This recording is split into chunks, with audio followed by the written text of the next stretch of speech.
Budapest may soon take center stage in international diplomacy. U.S. President Donald Trump and Hungary's Prime Minister Viktor Orban have held direct talks covering Ukraine's bid to join the European Union and a possible new role for Hungary in future peace efforts.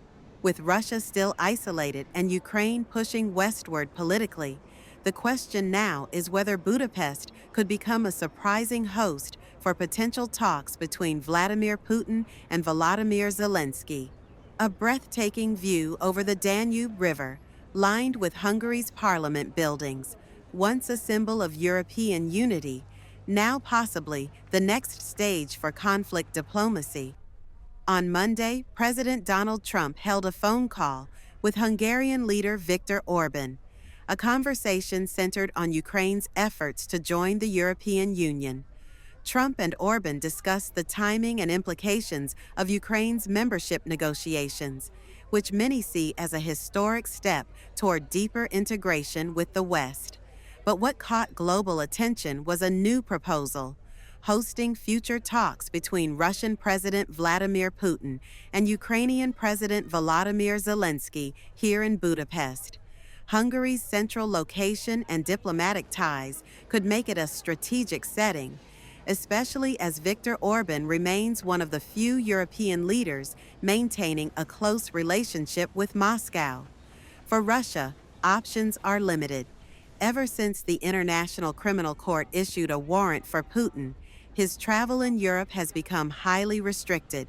But Hungary, a member of the EU, yet often critical of Brussels, may offer a legally gray area, allowing Putin to visit without immediate risk of arrest.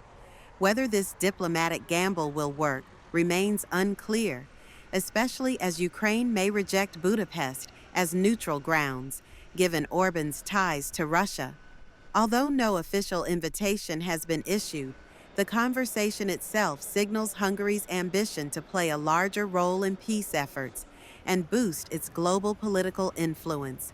Orban has repeatedly positioned himself as a mediator between East and West, even clashing with EU leaders over sanctions and energy policy.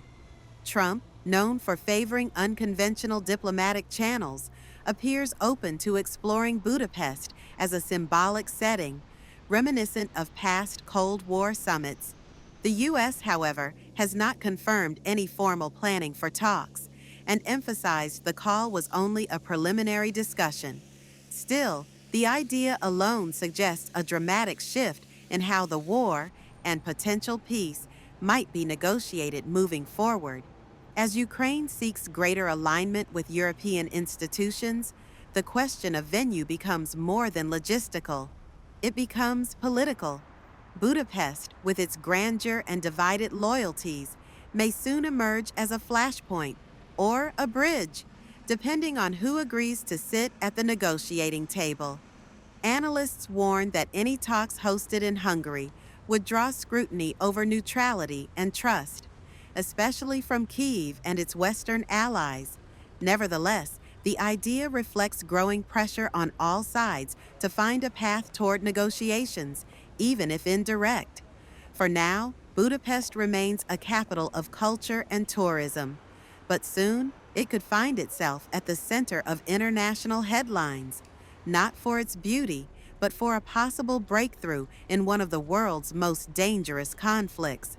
While it's still uncertain whether Ukraine would ever accept Hungary as a meeting ground, the phone call between Trump and Orban highlights how diplomatic lines are shifting. A historic city on the Danube is now being quietly positioned for a very modern moment of international tension and possibly negotiation.